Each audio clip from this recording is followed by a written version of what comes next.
तो जो ये कैंपस है it is a full package I believe. आपको कुछ और सोचने की ज़रूरत नहीं है, आप बस यहाँ आ जाओ एंड 2 साल बाद 1 साल बाद आप निकलोगे तो बिल्कुल ही अलग बन के निकलोगे एंड ऑफिसर तो बनोगे ही बनोगे, पर आप as a person you will grow.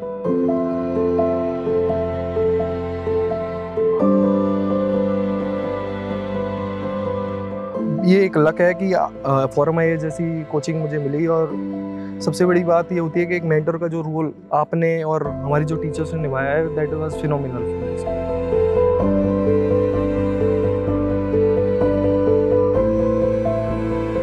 I think the ForumIAS और जो तपस्या कैंपस है स्पेसिफिकली जहाँ पे हम खड़े हुए हैं, this should be a way forward for any aspirant for the civil services और for the any UPSC exam.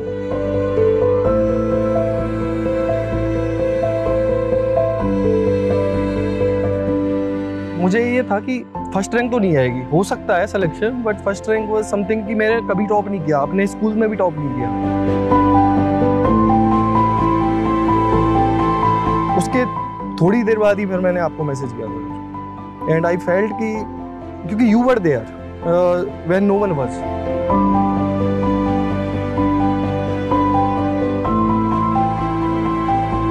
I am really grateful कि दे बिलीव मी। अगर वहाँ पे भी बिलीव नहीं होता तो शायद मैं आज यहाँ पे नहीं होता।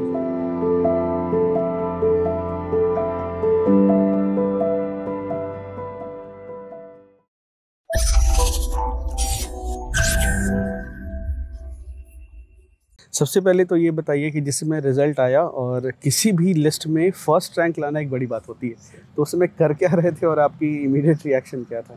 सर आई वाज स्टडिंग और मैं बैठा हुआ था एंड मुझे ये था कि फर्स्ट रैंक तो नहीं आएगी, हो सकता है selection, but first rank was something कि मैंने कभी टॉप नहीं किया, अपने स्कूल में भी टॉप नहीं किया। तो मेरे लिए तो it was an unprecedented thing. Phone आने लग गए थे तो मुझे लगा या तो मेरा नहीं हुआ है इसलिए मुझे सांत्वना देने के लिए फ़ोन कर रहे हैं, या फिर इतने सारे फ़ोन तो नहीं आने चाहिए। देन मैंने वेबसाइट खोल के देखी क्योंकि रिजल्ट इंटरव्यू में हमारा इंटरव्यू कंप्लीट हो चुके थे, तो आई थॉट कि शायद रिजल्ट आ गया तो एक बार देख लेते थे। कोई भी नहीं था घर पे, आई वॉज ऑल अलोन। तो I saw the PDF and at the back of my mind ये चल रहा था कि शायद मेरी पहली रैंक होगी इस बार, पता नहीं क्यों, I don't know. And when I saw the PDF and मैंने अपना ही नाम देखा, मैंने कुछ भी देखा ही नहीं कि यार। तो रोल नंबर चेक किया? फिर मैं रोल नंबर भी नहीं देखा क्योंकि आई नो कि ये जो नाम है मेरा ये बहुत यूनिक था एंड आई नो कि मेरा ही है। तो मुझे ये तो था कि हो गया and it was very difficult to sink in. तो मैं थोड़ी देर 2 मिनट बैठा, मैंने फ़ोन साइड में रखा और मेरे दादा दादी जी नीचे थे, तो मैं शांति से धीरे धीरे गया। मेरे पास वीडियो भी है, मैं कैमरा लगा हुआ था घर में तो मैंने उसका स्नैपशॉट लिया हुआ है। तो मैंने बहुत नॉर्मली बताया, बट मुझे नहीं पता कि इतना नॉर्मल कैसे हो सकता है। And they were dancing both. तो दैट फीलिंग, मतलब मुझे ये चाहिए था कि मेरे पेरेंट्स, मेरे दादा दादी जी मतलब प्राउड फील करें एंड आई फेल्ट। मैं उस मोमेंट को अभी नहीं भूल सकता सर। वो फर्स्ट रैंक तो एक ठीक है, पर उन लोगों की चेहरे पे जो खुशी थी वो दैट वाज फिनोमिनल। उसके थोड़ी देर बाद ही फिर मैंने आपको मैसेज किया था सर एंड आई फेल्ट कि क्योंकि you were there when no one was, तो आई फील कि एक बार मुझे आपको बताना चाहिए। और कुछ भी नहीं, मतलब I did not expect anything, मुझे बताना था बस आपको and I felt that great. उसके बाद ही मैंने सबसे बात करी है। कुछ ही महीने पहले जब इसी कैंपस में, इसी गार्डन में आपके और आपके पेरेंट्स के साथ में मिला था प्रीलिम्स के पहले, मुझे लगता है फरवरी या मार्च या अप्रैल का महीना होगा, उस समय हम प्रीलिम्स की तैयारी कर रहे थे और फिर आपने प्रीलिम्स क्लियर किया, मेंस दिया, बट साथ ही साथ इंडियन इकोनॉमिक सर्विस में भी आपकी रुचि रही और आपकी IES में रैंक 1 आई है। तो first many congratulations Mohit, it is wonderful to have you here. तो ये बताइए कि अपने बारे में सबसे पहले तो कि ये आप मतलब आप कहाँ से हैं और ये मतलब आपका एजुकेशनल फैमिली बैकग्राउंड क्या है? सर एक राजस्थान में भरतपुर डिस्ट्रिक्ट है, उसमें नदबई टाउन है, उससे मैं बिलोंग करता हूँ। मेरे नाम के आगे भी नदबई वाला लिखा हुआ है। तो आई ऑलवेज वांटेड कि मेरा जो शहर है, मेरा जो गांव है वो पूरे देश में छाए। तो आई थिंक मैंने वो तो किया। मेरे मम्मी पापा, मेरे पिताजी जो हैं वो एक गवर्नमेंट टीचर हैं और मदर एक हाउसवाइफ है, और दोनों ने ही मिलके, मतलब मैं मानूंगा कि एक कोचिंग का, एक मेंटोर का आपका रोल है, बट एक पेरेंट्स का रोल बहुत बड़ी चीज़ है। मतलब मेरी लाइफ में ही दे ट्रांसफॉर्म मी, तो ये है। और मैं एक बहुत रूरल बैकग्राउंड से रहा हूँ सर। हिंदी मीडियम से मेरी इनिशियल एजुकेशन हुई थी, और उसके बाद मैंने इंजीनियरिंग करी Indian school of mines Dhanbad से, माइनिंग इंजीनियरिंग में। देन आई थॉट कि I should do something bigger, and I started preparing for civil services. तो and in the meantime मैं तहसीलदार भी बन गया था IES 2018 बैच में, जिसमें मैंने 2021 में ज्वाइनिंग करी थी। और किस्मत से ऐसा है कि ये जो कैंपस जहाँ पे हम खड़े हुए हैं, इसी के पास ही मेरी तहसील है जहाँ पे मैं तहसीलदार हुआ करता हूँ। और ये एक लक है कि ForumIAS जैसी कोचिंग मुझे मिली। और सबसे बड़ी बात ये होती है कि एक मेंटर का जो रोल आपने और हमारी जो टीचर्स ने निभाया है, that was phenomenal for me sir. Mohit, आप यहीं पर पोस्टेड थे, घर भी आपका पास में था, फिर भी मैंने देखा कि आपने फोरम रेजिडेंशियल कोचिंग और नए कैंपस के लिए अप्लाई किया। आप कई बार चक्कर काट कर भी गए थे कैंपस का। तो पहले तो ये कि आपका यहाँ पर अनुभव कैसा रहा तपस्या कैंपस में? सर मैं पहला जो मेरा बैच था वो पहला बैच था तपस्या कैंपस का। और ये अंडरस्टूड है कि शुरुआत में कई चीज़ें डिफ़िकल्ट होती हैं, मैनेजमेंट के लिए भी हमारे लिए भी। बट ये है कि ओवर द पीरियड हमने ये रियलाइज़ किया कि यही तो एक एस्पिरेंट की वो चाहिए। उसको यहाँ पे एक अच्छा रहने के लिए एनवायरनमेंट मिल रहा है, एक लाइब्रेरी मिल रही है, और मेंटर्स मिल रहे हैं जो दिल्ली से यहाँ पे सिर्फ हमको पढ़ाने के लिए आ रहे हैं। तो इससे बेटर एक चाहिए क्या। And with in 2-3 months I felt कि आई वॉज ट्रांसफॉर्म्ड। जो मैं दिसंबर में हुआ करता था एंड जो मैं मार्च में था, that was totally different. And I think the ForumIAS और जो तपस्या कैंपस है स्पेसिफिकली जहाँ पे हम खड़े हुए हैं, this should be a way forward for any aspirant in for the civil services और for the any UPSC exam specifically sir. Mohit, यहाँ पर तो कंपटीशन लेवल थोड़ा रहता है और आपने भी कंपटीशन बढ़ाया ही था, है ना? तो खैर, बाकी बच्चों के लिए जो यहाँ पर आने के लिए सोच रहे हैं, उनके लिए मतलब कंपटीशन से डील करने के लिए क्या कहेंगे आप, या आपने क्या किया? सर कंपटीशन बहुत टफ है, और मुझे लगता है कि ForumIAS की तरफ से जो हमें मटेरियल, जो रीडिंग्स दी जाती हैं, जो काम दिए जाते हैं, दैट इज़ मोर देन 100%। और आई थिंक कि किसी भी एस्पिरेंट के लिए जो सीरियस एस्पिरेंट है, वो भी अगर 70% उसको अचीव कर ले तो वो बहुत बड़ा एक अचीवमेंट है उसके लिए। तो हमारे मेंटर्स और स्पेसिफिकली आपने यही सजेस्ट किया था कि marks doesn't matter, your perseverance matters, your grit matters. तो अगर डिटर्मिनेशन के साथ आप काम करोगे, नंबर की तरफ ध्यान मत दो, आप सीखने पे ध्यान दो, तो वो चीज़ें अपने आप हो जाती हैं। तो मैं यही कहूँगा, कंपटीशन आपका अपने आप से है। आप अपने मार्क्स पे फोकस करिए, आप अपनी लर्निंग्स पे फोकस करिए और नॉलेज पे, and over the period you will see the results, actual results. और जो हमारे मेंटर्स हैं वो एक्सपीरियंस्ड है, दे टोल्ड मी। मुझे भी ऐसा लग रहा था कि मार्क्स क्यों नहीं आ रहे हैं, शुरुआत में तो ऐसा हो रहा था कि मार्क्स क्यों नहीं आ रहे हैं।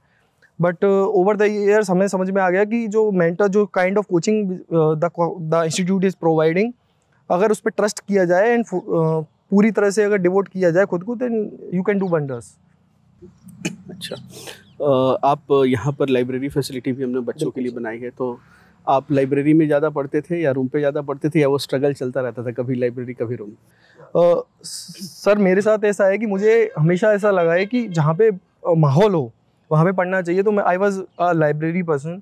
मेरा फिक्स एक सीट थी जहाँ पे मैं बैठता था, एंड मेरा यही टारगेट हुआ करता था कि कल से ज़्यादा मेरे को आज टाइम देना है। And I use to study in the library only. Room पे मुझे लगता है कि थोड़ा साइलो हो जाता है, अकेलापन सा फील होता है। लाइब्रेरी में आप लोगों को देखते हो, उनको पढ़ते हुए देखते हो, तो यू फील ऑल्सो कि मुझे भी पढ़ना चाहिए। अगर आपको कहीं डाइवर्जन हो रहा है तो आप एक जगह फोकस कर पाते हो। तो library was the thing for me sir. देखिए, हमने कैंपस थोड़ा ऐसे प्लान किया कि बच्चे की एक हेल्दी लाइफस्टाइल हो जाए, 8-10 हज़ार स्टेप्स तो कम से कम दिन में हो जाए क्लास लाइब्रेरी वर्क करते हुए, विदाउट एनी वेहिकुलर मूवमेंट। तो आपका कितना वॉकिंग हो जाता था और हेल्थ का कैसा रहा आपका? सर मैं ट्रैकिंग करता था। हमारा जो SFG और शुरुआत में जो टेस्ट हुआ करते थे वो लगभग सुबह 7 बजे हुआ करते थे। तो मेरा ये टारगेट था कि मैं सुबह 5:30 बजे उठता था, और रात की पढ़ाई करने के बाद मुझे पता था कि 7 बजे टेस्ट है। तो I use to go for the walk. मैं यहाँ पे रोम अराउंड करता रहता था, एंड शाम तक आते आते मेरे करीब 4 से 5 किलोमीटर इस कैंपस में ही हो जाते थे। तो जो टारगेट होता है, जो हेल्दी लाइफ स्टाइल, आप पढ़ने में, क्योंकि हेल्दी माइंड होगा तभी आप पढ़ पाएंगे। तो जो ये कैंपस है, it is a full package I believe.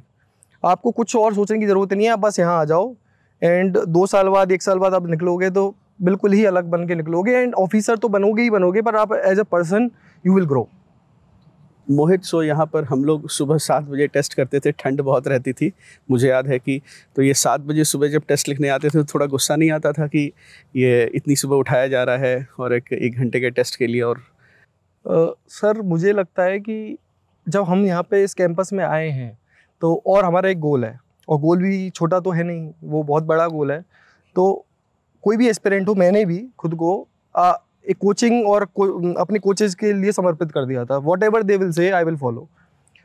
थोड़ी डिफ़िकल्टी होती है क्योंकि आपकी जो बॉडी का जो मैनेजमेंट है दैट हैम्पर्स, बट ये 5-7 दिन के अंदर बहुत नॉर्मलाइज हो जाता है। एंड आई फील कि ये बहुत अच्छा डिसीजन होता है कि सुबह सुबह आप उठ के एक टेस्ट दे रहे हो जिससे आपको पता है कि आपका इवैल्यूएशन हो रहा है, एंड पूरा दिन है फिर आपके पास, एंड फिर आप डिवोट करो अपना टाइम कि आपकी क्या कमियां रही हैं and work on that.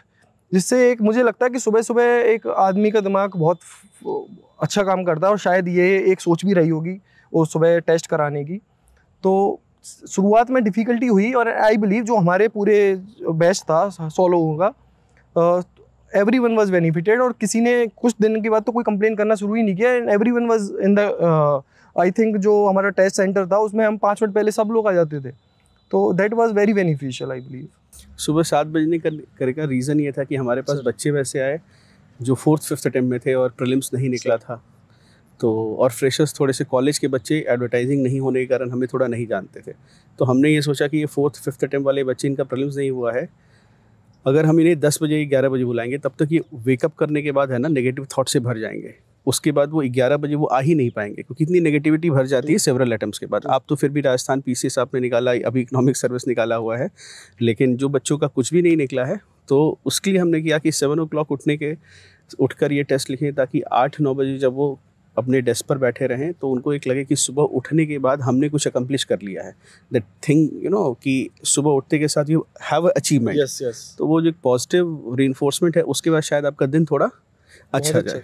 In fact sir हमने रिजल्ट्स भी देखे ना, जो मेरे साथ के स्टूडेंट्स थे और जो मेरे कलीग्स थे, दे क्लियर्ड प्रीलिम्स। तो आई थिंक ये जो डिसीजन है, और ये बहुत थॉटफुल डिसीजन था, ऐसा लगता है कि it was not knee jerk reaction, मतलब बहुत अच्छे से आपने सोचा और ये वर्क भी किया है। जो अभी प्रीलिम्स हुआ है 2025 का, उसमें कई लोग सेलेक्ट भी हुए हैं।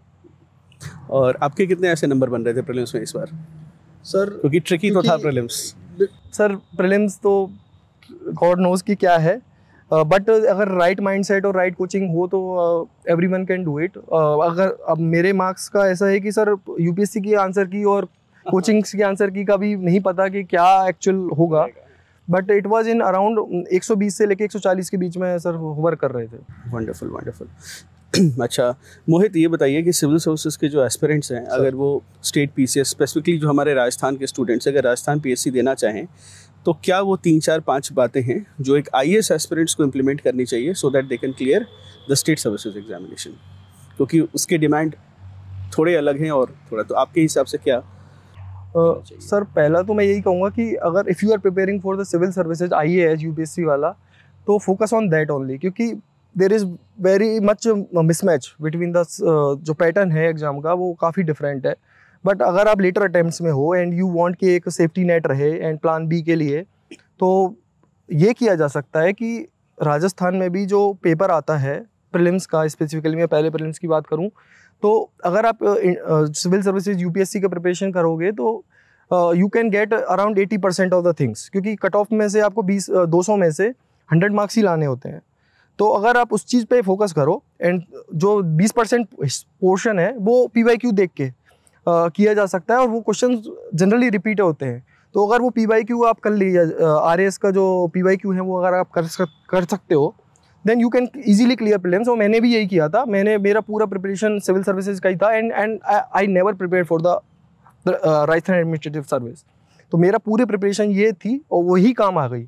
तो ये किया जा सकता है अगर अच्छी रैंक लाने के लिए, जैसे फॉर एग्जाम्पल मेंस में थोड़ा वेटेज राजस्थान का ज़्यादा है, तो ये किया जा सकता है कि राजस्थान में एक मूमल पब्लिकेशन करके बुक आती है करंट अफेयर्स की, आप पूरी preparation civil UPSC civil services की करो, बस उस छोटी सी बुक को 200-250 पेज की बुक है, उसको आप पढ़ लोगे तो यू कैन गेट जो मार्क्स आपको रैंक दिला सकते हैं, वो आप वो पढ़ लो बस, then you can easily clear. कोई बहुत वैसा नहीं है, पर थोड़ी स्ट्रेटेजी के साथ करेंगे, और जो सिविल सर्विसेज की प्रिपरेशन है वो सॉलिड होनी चाहिए, ऐसा नहीं हो कि ये भी ख़राब हो। अगर आप ये इसमें अच्छा करोगे और थोड़ा बहुत राजस्थान वाला जो पोर्शन आता है उसमें थोड़ा बहुत भी कम करके आओगे तो you can clear it. Apart from that I think the dedication matters sir. तो आप ये कह रहे हैं कि यूपीएससी की तैयारी अगर आपकी अच्छी है, आपका बेस अगर अच्छा बना है, तो राजस्थान पीसीएस में भी लगभग थोड़ा अगर मेहनत की जाए तो आराम से निकल जाएगा। वंडरफुल। तो मोहित, यहाँ पर आप तहसीलदार की जगह ये पोस्ट है, तो अपने वर्क के बारे में कुछ बताएंगे कि आपका नेचर ऑफ वर्क कैसा है, how does your day look like? Sir as a administrator काफ़ी एक तहसील की पूरी जिम्मेदारियाँ होती हैं एक तहसीलदार के ऊपर। सबसे पहला काम तो सर एक रेवेन्यू एडमिनिस्ट्रेशन को मैनेज करना ही होता है। जनरली लैंड रेवेन्यू से रिलेटेड जो भी टास्क होते हैं वो एक तहसीलदार को करने होते हैं, जिसमें कि रजिस्ट्रेशन का काम होता है, लैंड रेवेन्यू गैदर करने का काम होता है, लैंड डिस्प्यूट्स इफ एनी उसका काम होता है। इसके अलावा तहसीलदार एक AERO की तरह भी काम करता है सर, तो इलेक्शंस में एक मेजर रोल प्ले करता है। AERO during when election are not there and ARO during the elections, तो इलेक्शंस का एक बहुत मेजर रोल है। Similarly for the disaster management, कोई भी अगर फ्लड आ जाती है, कोई सूखा पड़ जाता है, तो तहसीलदार का ही जो ग्राउंड वर्क है वो तहसीलदार का ही होता है सर। तो ये these are the major responsibility. Apart from that I think कोई भी अदर टास्क है जो किसी और डिपार्टमेंट को नहीं दिया जा सकता, वो तहसीलदार को ही दिया जाता है। तो आई बिलीव कि एक पूरी हेक्टिक लाइफ होती है और सुबह उठने से लेकर शाम तक इट इज़ वेरी डिफ़िकल्ट कि आप हर चीज़ को कर पाएँ। बट एक लीडरशिप अगर दिखाई जाए तो एक तहसीलदार का रोल बहुत अच्छा है। और मुझे लगता है कि जैसे हम सिविल सर्विसेज में IES बनने की एस्पायर करते हैं, तो उसके लिए उसका एक छोटा वर्जन एक तहसीलदार का है, और पूरी रेस्पॉन्सिबिलिटी जो एक IES बड़े लेवल पे करता है वो तहसीलदार एक तहसील लेवल पे कर रहा होता है सर। मोहित, जब आप इस कैंपस में थे तो आपका दिनचर्या कैसी थी? मतलब सुबह कितने बजे उठते थे और पूरे दिन में एक घंटे कैसे, कितने बजे से कितने बजे तक पढ़ाई करते थे, रात में कब तक सोते थे, किस समय वॉक करते थे, किस समय अपनी फिजिकल फिटनेस, किस समय खाते थे पीते थे, एक सुबह से लेकर शाम तक या रात तक का एक ब्यौरा बता पाएंगे तपस्या कैंपस में? जी सर। सर प्राइमरी गोल तो मेरा तपस्या कैंपस में यही था कि मुझे पढ़ना है, और जितना मैं उस स्टडी आवर्स को खींच पाऊँ उतना होना चाहिए। तो टारगेट ये होता था कि अगर 7 बजे सुबह टेस्ट है तो रात में मैं करीब 1-1:30 बजे के आसपास सोने की कोशिश करता था कि सुबह मैं उठूँ तो एक फ्रेश माइंड के साथ मैं अपना एग्ज़ाम जो है वो अटेम्प्ट कर पाऊँ। तो सुबह मैं लगभग 5:30 से 6 बजे के आसपास उठता था, and I use to walk. Paper होने मैं पेपर से पहले नहीं पढ़ता था, और 1 घंटे में लगभग वॉक करता था यहाँ पे, और पेपर मैं ऐसे देने जाता था। एंड पेपर देने के बाद ही मैं उसको एवेल्यूएट करता था, क्योंकि हमें पेपर होने के बाद उसकी आंसर की दे दी जाती है, उसके सॉल्यूशन दे दिए जाते हैं। तो मेरा ये टारगेट होता था कि पेपर जैसे ही कंप्लीट हुआ है और मैथ्स का टाइम जब शुरू होता है उसके बीच में मेरा एवेल्यूएशन, मेरा जो अंडरस्टैंडिंग है वो कंप्लीट हो जानी चाहिए, और जो मुझे नोट्स बनाने हैं वो भी उस पीरियड के अंदर ख़त्म हो जाने चाहिए। फिर मैं मैथ्स में नाश्ता करता था सर, और आई बिलीव कि ये करीब 8 बजे के आसपास, मैं 8 से 8:30 बजे के आसपास सर मैं खाना खाता था, और 9 बजे मैं मैथ्स में ही बैठता था। और मैथ्स का एनवायरनमेंट ऐसा था कि आप वहाँ बैठ के भी पढ़ सकते हो, खाना भी खा सकते हो, पढ़ भी सकते हो। तो मैं उस टाइम को भी यूटिलाइज करने की कोशिश करता था कि रादर देन बात करने की बजाय जो टेस्ट सुबह हुआ है उसका मेरे को असेसमेंट करना चाहिए। मैं उसका असेसमेंट करके फिर मैं पढ़ने लग जाता था, और लगभग मैं 12 बजे तक पढ़ाई करता था। उसके बाद सर जो बात है, मैं जो सारी डेली एक्टिविटीज़ हैं आई यूज़ टू डू इट, और लगभग 1:30 बजे के आसपास मेरा खाने का टाइम होता था। और जैसे कि सर आपने भी कहा है कि ब्रेन को रेगुलर थोड़ा सा ब्रेक की भी ज़रूरत होती है, तो खाना खाने के बाद मेरा ये टारगेट रहता था कि मैं 1 घंटे कम से कम एक नैप लूँ प्रॉपर, और मेरा 1 घंटे की जगह कई बार 2 घंटे भी हो जाते थे। तो लगभग मैं 5:30 बजे के आसपास उठता था, और मेरा यही था कि अब मैं उठ गया हूँ तो 5 बजे से लेके लगभग 8-9 बजे तक मुझे लगातार पढ़ाई करनी है, and I don't want any break in between. फिर शाम को डिनर मिलता था सर, जो टाइमली बहुत डिनर मिलता था। उसके बाद डिनर के बाद मैं वॉक फिर से करता था, तो लगभग मेरा 5 किलोमीटर का 4 से 5 किलोमीटर का टारगेट हुआ करता था। आई यूज़ टू वॉक। फिर दूध की अवेलेबिलिटी थी, दूध पीने के बाद देन आई स्टडी। तो लगभग मेरा ये था कि उस टाइम को जो मैं 10 बजे से लेके 1 बजे या 2 बजे या 3 बजे तक खींच रहा हूँ, वो मेरा टारगेट हुआ करता था। वो आपकी आपने बताया कि वहाँ पे फ्लेक्सिबल होना चाहिए कि आपका जो टारगेट है यू कंप्लीटेड इट, और अगर आप उसको नहीं भी कर पाए हो तो आप कितना इसको स्ट्रेच कर सकते हो। तो वो सारी चीज़ें मैं असेसमेंट करके 1 बजे सोना है या 2 बजे सोना है, तो वो मैं कोशिश करता था कि वो उस टाइम फ्रेम के अंदर जो आपने टारगेट दिया है उसका कम से कम 50 से 60% तो मैं कर पाऊँ एटलीस्ट। तो मोहित, आज फिर हम उसी जगह पर वॉक कर रहे हैं जहाँ पर मुझे लगता है फरवरी मार्च में हम लोग टहलते टहलते कई बार जी सर, आपकी समस्याएं रहती थी, हम डिस्कस करते थे। मुझे ये बताइए कि सबसे बड़ी आपको चुनौती क्या लगी आपके पूरे प्रिपरेशन फेज़ में, या जब आप सबसे अपने लोएस्ट फेज़ में थे, and how did you pick yourself up? Sir एक बहुत बड़ा ब्रेक लगा था लगभग 2019 के आसपास, and it took me around 4 years वहाँ से निकलने में। और लगभग 2022-23 के आसपास मैं वहाँ से निकला था उस फेज़ से। तो आई बिलीव कि उस फेज़ में जो मेंटर्स है मेंटर्स जो है हमारे, उनका रोल बहुत बड़ा होता है कि वो आप पे बिलीव रखते हैं जब आप बिल्कुल टूट जाते हो। एंड मैंने कॉन्टेक्ट्स करने की कोशिश करी।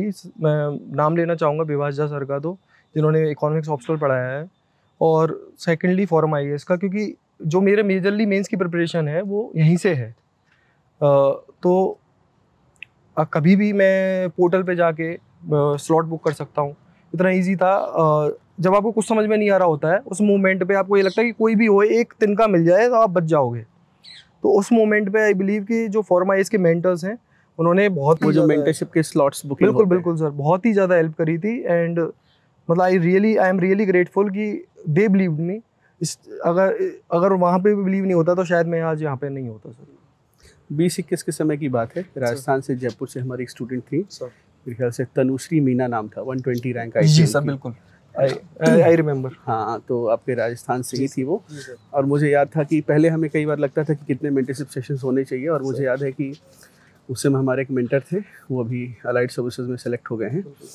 तो उनसे मुझे लगता है कि 20-21 बार, तो उन मेंटर ने भी बहुत 5 स्टार रेटिंग दे रखी थी कि ये बच्ची ज़रूर सेलेक्ट हो जाएगी, और कई महीने के बाद में उनसे मिला। मोहित, ये बताइए कि जब हम प्रीलिम्स के समय, स्पेशली प्रीलिम्स के समय जब हमारे नंबर थोड़े कम आते हैं, तो उस समय क्या 2-3 हमारा एक रिस्पांस होता है, नेचुरल रिस्पांस होता है कि हम विड्रॉ कर जाएं एग्जामिनेशन से, हम बिल्कुल कल से गायब हो जाएं और फिर से खुद से पढ़ें, और एक होता है कि चाहे हमारे मार्क्स कैसे भी आए हम रोज़ शो अप करें। तो इसमें आप क्या करते थे और आपका क्या सुझाव रहेगा? सर आई बिलीव एक एस्पिरेंट के लिए बहुत नेचुरल है जो अपना पूरा टाइम करीब 10 से 12 घंटे रोज़ दे रहा है और फिर भी प्रीलिम्स क्लियर नहीं होता, तो एक बहुत बड़ा सेटबैक होता है सर। और ये नेचुरल डाउट है कि क्या करें अब। तो उसमें भी मुझे लगता है कि जो गाइडेंस यहाँ से प्रोवाइड हुई है फ्रॉम IES की तरफ से, I believe that is very good advice. आप कहते हैं कि प्रीलिम्स तो हो गया ठीक है, बट अगर if you want to write the exam again तो आपको अभी मेंस के लिए प्रिपरेशन करनी पड़ेगी। अगर आप ये 3-4 महीने 5 महीने बर्बाद कर दोगे तो अगले साल भी वही होगा जो इस साल हुआ है। तो आई बिलीव कि ये एग्ज़ाम है, ये डिफ़िकल्ट एग्ज़ाम है, सीट्स आर वेरी लेस, और किसी को ये नहीं समझना चाहिए कि प्रीलिम्स नहीं हुआ तो I am not for the game. It is just a luck. I believe prelims is very most unpredictable stage of this examination. तो प्रीलिम्स नहीं हुआ, ओके, जस्ट एक्सेप्ट इट। 10 दिन आप रिपेंट कर सकते हैं उस पर, but you have to start the preparation for the mains. अगर वो नहीं करोगे दैन आप दिसंबर जनवरी से फिर से प्रीलिम्स की प्रिपरेशन करें तो मेंस की तैयारी कब करोगे? और जिस तरह से यूपीएससी की साइकिल है वो 2 महीने के अंदर प्रीलिम्स के बीच और मेंस के बीच में 2 से 2.5 महीने का टाइम मिल रहा है। It's very difficult to cover it the main syllabus. तो जो भी चीज़ें हैं it's okay for the time being, focus on the mains, and जो प्रीलिम्स की गलतियाँ हुई हैं रेक्टिफाई ऑन दैट, बट वो भी दिसंबर के बाद आप कर सकते हो, और इन द मीन टाइम दोनों प्रिपरेशन को आप साथ में लेके चल सकते हो। तो ये स्ट्रेटजी होनी चाहिए rather than getting bog down. मैं आपको एक एग्जांपल देना चाहूँगा, मेरे नदबई से ही हैं Ashish ji, he got AIR 8 in CSE 2023। उनके साथ भी यही सिचुएशन थी सर। उनके he was from IIT Kharagpur, and उन्होंने RAS का एग्ज़ाम भी दिया। RAS का एग्ज़ाम 3 बार दिया, 2018 में दिया, 2021 में दिया, 2023 में दिया। उनका कभी प्रीलिम्स नहीं निकला RAS का। ऐसा ही सिचुएशन सिविल सर्विसेज के प्रीलिम्स में हुई उनके साथ। एक बार प्रीलिम्स निकल जाता था, अगली बार प्रीलिम्स नहीं निकलता था, but he kept perseverance, he kept on doing the things, और वो आज ये रेट लेके MP कैडर में है सर। तो I got the insight from there. Mohit, overall यहाँ पर आपका क्या फोकस रहता था एग्जाम के लिए? ज़्यादा टेस्ट राइटिंग करना है या ज़्यादा नोट मेकिंग पर ध्यान देना है, या दोनों चीज़ें करते थे आप, या कैसे बैलेंस करते थे? सर मुझे लगता है कि ये जो एग्ज़ाम है दिस रिक्वायर प्रैक्टिस। जितनी ज़्यादा प्रैक्टिस करेंगे उतना ज़्यादा आप निखार आएगा आपके अंदर। नॉलेज का गेम ये एक लिमिट से ज़्यादा है नहीं, तो सबसे ज़्यादा प्रैक्टिस पे ध्यान दीजिए, मेरा मानना तो यही होता था। और नोट मेकिंग के सर रिगार्डिंग ये तो यहाँ तो प्रैक्टिस करते करते बच्चे परेशान हो जाते हैं। यहाँ पे जितनी प्रैक्टिस है आई थिंक कहीं पे भी आप नहीं कर सकते, जितनी प्रैक्टिस आप करवाते हैं। रोज़ हमें करीब 50 से 60 क्वेश्चन तो मिलते ही थे। संडे को पूरा 100 क्वेश्चन का पेपर होता था, तो इससे ज़्यादा प्रैक्टिस क्या ही करेगा। और आई थिंक इतनी प्रैक्टिस अगर किसी ने कर ली तो, और टूल किट भी, हाँ या टूल किट ऑल्सो। इनफैक्ट मैं आपको बताना भी चाहूँगा 2023 वाला अटैम्प्ट था, I failed in 2020 attempt. Prelims में मेरा 1 नंबर से प्रीलिम्स नहीं हुआ। तो 2023 में पहली बार आई थिंक, मुझे नहीं पता उससे पहले थी कि नहीं थी, पर मुझे 2023 में मेरे को ForumIAS की टूल किट मिली थी सर। तो आई वॉज गेटिंग बॉक डाउन कि क्या पता प्रीलिम्स ना निकले, तो मैंने ForumIAS की टूल किट ही की उस साल। पेपर बहुत ही ज़्यादा अजीब टाइप का था, पर ForumIAS की टूल किट ने ये इंश्योर किया था कि I got around 30 marks above the cut off, जो अराउंड 75 के आसपास थी, मेरे 100 मार्क्स के आसपास थे सर। तो आई बिलीव कि जो टूल किट है इट इज़, अगर वो टूल किट भी कर लो ना तो बहुत अच्छे चांसेस हैं कि you will clear the prelims. So Mohit, फिर आज उसी लाइब्रेरी में है जहाँ पर घंटों पढ़ाई की थी आपने। जी सर। तो सबसे पहले तो आपका लाइब्रेरी का स्टडी आवर्स कैसा था? और सर जैसे कि मैंने बताया था कि मेरा मैक्सिमम टाइम पढ़ाई का लाइब्रेरी में ही निकलता था। एंड मुझे अच्छे से याद है कि मेरी 12 नंबर की सीट हुआ करती थी, and I used to sit there. और जितना हो सके maximum I try to give my inputs. और कई बच्चे थे जो हमारे बैच में थे, जो मेरे कलीग्स थे, उनको देख के और मोटिवेशन आता था कि वी शुड स्टडी। तो एक कंपटीशन बना रहता था, जो पीयर्स थे उनको मतलब रोल मॉडल माना मैंने कि ये इतना पढ़ रहे हैं तो आई शुड गो, अगर मैं इतना भी नहीं कर पा रहा हूँ तो आई शुड मैच एटलीस्ट। तो ये मेरी कोशिश हुआ करती थी, और लाइब्रेरी में ही मैं अपना मैक्सिमम टाइम, मेरा जो है 24 घंटे में से दिन में 10 से 12 घंटे तो मैं लाइब्रेरी में रहता ही था। और रात में लास्ट में निकलते थे या कुछ बच्चे रात तक टिके रहते थे? सर मेरा जो एक्सपीरियंस रहा है रात का, तो 2 या 3 लोगों के अलावा मतलब हम ही बच जाते थे लास्ट में। और ये बहुत अच्छी बात होती है कि आप वो 2-3 लोग जो मैंने PS बना रखे थे सबकॉन्शियसली और subconsciously, they all are able to manage the prelims. तो बहुत अच्छी बात है कि हम लोग लास्ट में रहते थे और सबका निकला, तो ये बहुत अच्छी बात है सर। और मुझे याद है मैं आपसे गुड़गांव में मिला था इसके पहले, मतलब तपस्या कैंपस आने के पहले, जहाँ मैंने, तो गुड़गांव से हमने, वहाँ भी हमारा कैंपस था। उसके बाद कैंपस तो खैर क्या ही था, वहाँ हम रेजिडेंशियल कोचिंग चला रहे थे। उसके बाद यहाँ, तो वहाँ से यहाँ आपको क्या बेहतर लगा? कुछ तो लगना चाहिए, यहाँ पर बड़ा प्रयास किया गया हमारे द्वारा। अनडाउटेडली सर, मैंने FRC4 ज्वाइन किया था, एंड वहाँ पे PS बहुत अच्छे थे, and we were preparing well. और जैसा कि यहाँ पे माहौल है, वो कोशिश की गई थी कि वहाँ पे भी रहे, but due to some issues like वहाँ पे गुड़गांव का था, तो वहाँ पे पानी ड्रेनेज का इशू था, खाने का भी इशू था, और थोड़ा हॉस्टल्स की रहने की भी सुविधा थोड़ी नहीं थी। तो आई थिंक जो वहाँ पे कमियाँ थी वो यहाँ पे पूरी करने की कोशिश की गई है, and I think over the above जितना वहाँ था, और हमने एक्सपेक्ट भी नहीं किया था। इनफैक्ट मैं जब पहली बार आया था यहाँ पे, तो हमने सोचा भी नहीं था कि इतनी सारी फैसिलिटीज़ प्रोवाइड की जाएंगी। आपने एक सेशन लिया था, सेशन में भी मुझे उम्मीद थी कि एक चीज़ें प्रोवाइड होंगी, बट ये तो बहुत ही ज़्यादा उम्मीद से ज़्यादा था। एंड एक पढ़ने वाले बच्चे को, एक डिसिप्लिन्ड स्टूडेंट को, और आई बिलीव एक जो पर्सन जो कुछ करना चाहता है, जो विजन रखता है, उसके लिए तो एक मॉन्क लाइक फैसिलिटी आप प्रोवाइड कर रहे हो, एक मॉन्क की तरह रहना है, और सारी चीज़ें हैं। आई बिलीव यहाँ पे कोई इस कैंपस में आ रहा है और फॉलो कर रहा है अपने मेंटर्स को प्रॉपरली, तो he or she will ace the exam, sir, undoubtedly.